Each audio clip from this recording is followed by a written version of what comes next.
I definitely have to change this thing. It's making me nutty.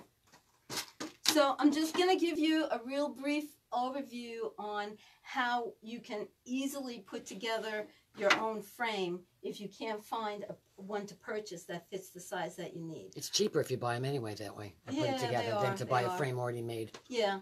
I mean, sometimes you get the lower quality frames at a really low price, but yeah, if you buy this, it's just a little bit more work.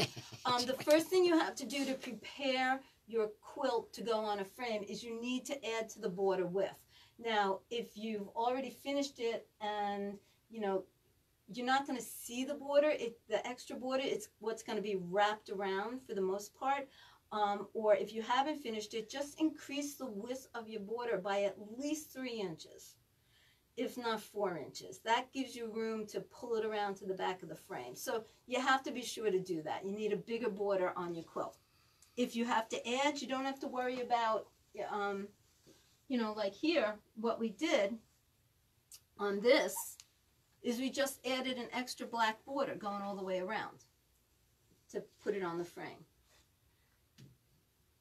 So these are the stretcher bars. What they do is, can you see? Can they? Okay. They fit together. What's this? Yes. Okay. They fit together in these little notches like this. So easily. You gotta like wiggle them a little, like so. I say that a lot. This is the top one, this is the side. So the first thing what you need to make sure is when you put them together is that they're going to end up square.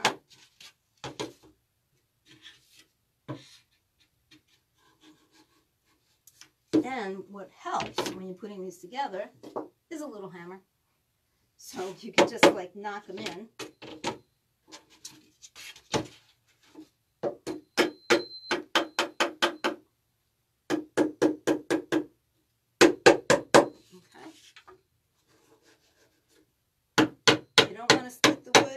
A little bit of tapping doesn't hurt them.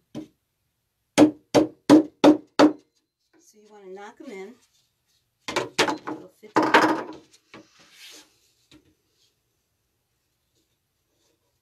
Okay. There we go. It's a little awkward trying to get the first 2 in or so. Once you get those in, they come together.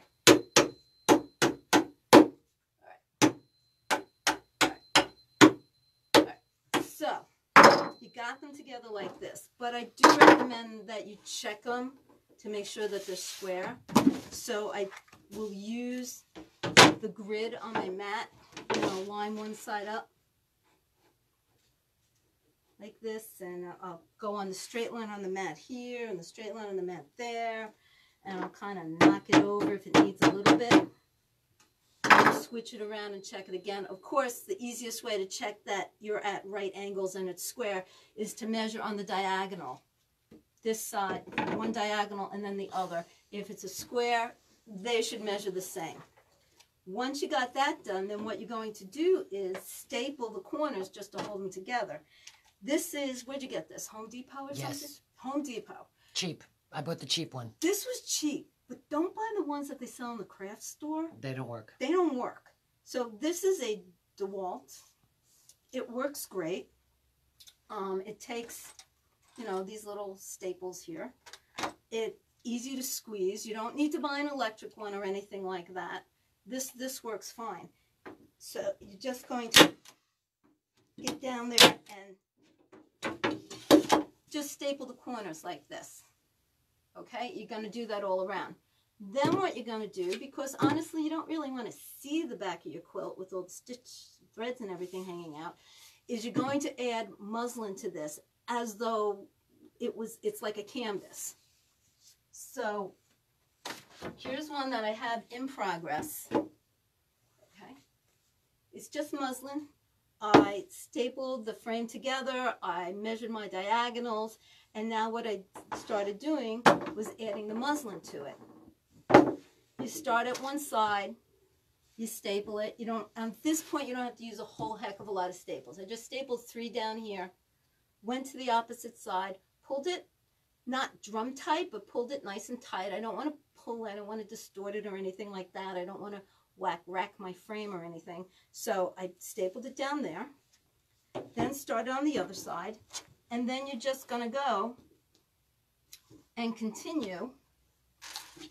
Put that out of the way. Then you're just going to go, and the best way to do it is opposite whatever you do on this side, so that you're not pulling it, you know, funky. Like embroidery hooping. What's that? Like the embroidery hoop. You pull from the same things on opposite sides. And you're just going to pull it and staple it down.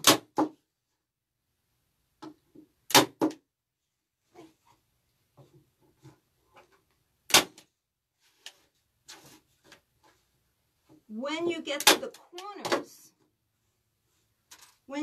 corners, all you're going to do is, now what I'm going to do here is just trim away this excess fabric. You just get your scissors and you line them up and you just go right down and you trim away the fabric. So that's like this. On the corners, you're just going to fold them as flat and neat as you can. Oh, don't worry about neat, you're not going to see it. But as flat as you can. And you staple that down. So that now you have it prepared, and this will be stapled out of the way. This will be stapled out of the way. So now you've made yourself your own artist canvas to put your quilt on. Okay, where is it? There it is. Okay. So again, here is something I dug out of, no, what did I do with the scissors? Here they are. Okay. So here's an old, I found this laying around. I think I made this, God, 15 years ago. Anyone recognize the fabrics? This is an old, and the pattern, this was a pattern from a company called Blueberry Hill. I love their stuff, but she... Oh, she was not there anymore. No, yeah. She did a lot of things. She did a lot of cute things. Yes, she did a lot of cute things. So I found this, and I decided I did a little bit of quilting on it. Now, I just have fleece on it. And I just quilted in the ditch around the Christmas ornaments and around the borders and everything. And I didn't have to do it. I didn't put a backing on or anything because you don't need to. So that's kind of a nice plus that you don't have to worry about that. So what you're going to do then to put it on the frame is you lay it down on the frame. And I use a ruler to make sure that I have it evenly on the frame. I'm not going to bore you by doing that right now. But I make sure it's on the frame in a way that looks right and everything. Then, because it's going to be kind of tricky to do that and then turn it over, what I do is I take push pins. And once I have it situated to the way that I want on this side, you just shove the push pins in there to hold your piece in place. It makes it a lot easier to do. And these things are not the hardest wood, so you can just push those things right in there. So you're going to go all around the whole frame. You're going to put your push pins in there to hold it tight and in place.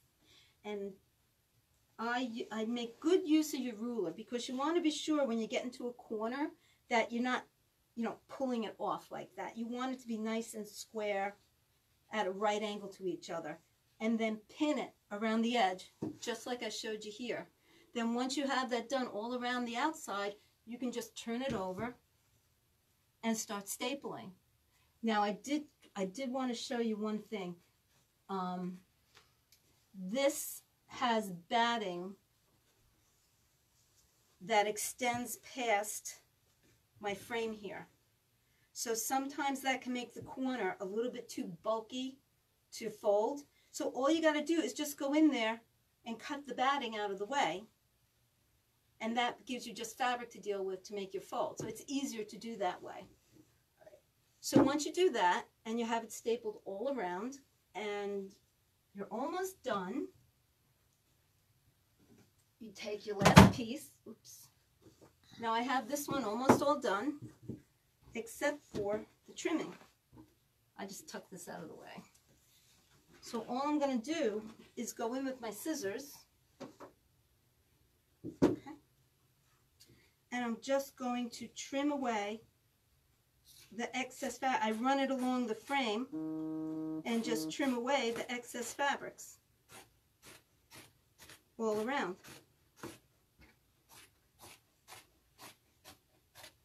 And that finishes it up. Okay. And this, by the way, you're going to do it all around on all four sides, and you're done. And this, by the way, is the... Da, da, da, da. Da, da, da. Finally! This is the Molly Mine Crazy Baby blocks that I was doing when this whole thing started. Most of these blocks are from her first Series 1. And then she came out with Series 2. Now and she I came held out with off. Series 3. That's really and now cute. She's, yeah. And so the koala bear and the little tiger up here are from the second one. But other than that, this is my Molly Mine, and I decided to finish it as a wall hanging. I have no idea who's going to get it, so it'll be in the store for a while. So put your bids in. Anybody having a baby? So anyway, that is how you make your own frame or purchase a artist canvas that will fit your project. It's a lot easier way to mount and hang your wall hangings. Neat, easy to fold, easy to store away, and looks really nice. And they can't put it in the door cage. Yes, people will definitely know that it's a wall hanging, not a rug for the dog. Okay, all right, so that is it. Kept you for an hour. Does anyone have any? Oh, I almost forgot. It's sale time, guys. Debbie's doing a palm slap on her head. Okay, so let's do this. It's Save Our Sale, Shop Our Sale. SOS is Save Our Ship. And she's not even drinking the Chocovaki. I know.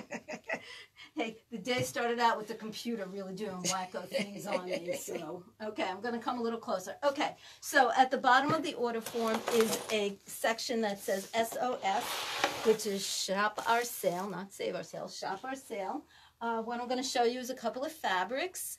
All our sale fabrics are $6 a yard. It's a minimum 1 yard cut. You do not need to buy the whole bolt, but you need to buy at least a yard. After that, it's whatever yardage you feel like. And all you have to do is write down in the SOS section at the bottom of the order form, you know, number 1, 1 yard, or number 1, 2 yards, or yard and a half, whatever you would like. So let me do this now. The first 4 are coordinates. So think about those 3 yard quilts. Okay, so here we go. So this is fabric number 1 of Shop Our Sale. Okay, it is from Moda's Bramble Cottage. It is $6 a yard, minimum cut 1 yard. This is number 1. Oops, this is fabric number 1. Can they see the color okay? Pretty soft fabric. Alrighty.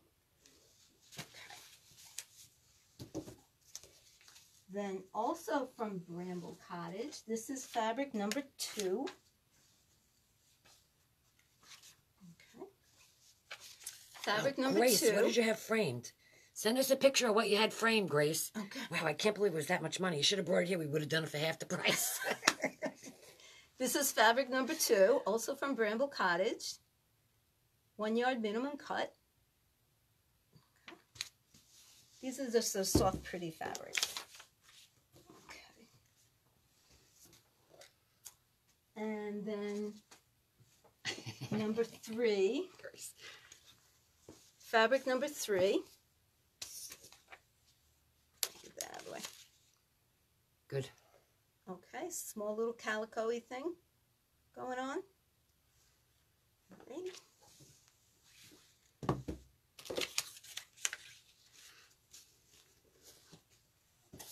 And then also, we don't have a lot of this. This is fabric number 4. And it's maybe a yard and a half. Fabric number 4. Medium-sized floral from Bramble Cottage.